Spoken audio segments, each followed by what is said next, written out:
was extremely scary. It was mainly, the main feeling about it was like shock. A routine chore after a storm turned into a shock for a nearby lightning bolt for this 12-year-old boy in Middleburg. We know this happened yesterday. The boy says he was holding a metal gate when lightning struck a neighbor's yard nearby.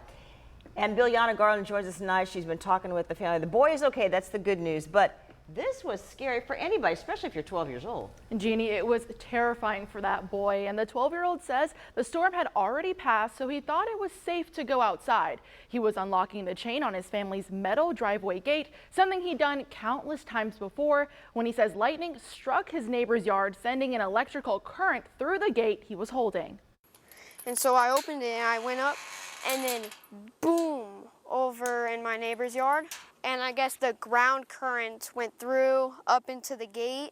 Gannon Marty's grandmother says the strike was unlike anything she'd ever seen. Like not just the white lightning, but there was orange, from the bottom. The 12-year-old says the shock traveled through his body, leaving his hand and foot in intense pain. Really hot on my foot and my finger where I was touching it. And I was like running and yelling and jumping. He was taken to the hospital, where he says he experienced shortness of breath and watched his toes turn white.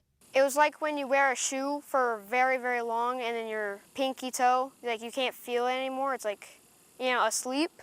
But instead it was all over my toes and feet, like gigantic big freeze on my foot. He says the experience left him scared and unsure of what would happen next.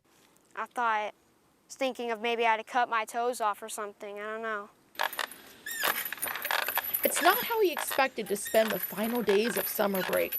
But after walking away from an experience few people ever have, he's keeping his sense of humor.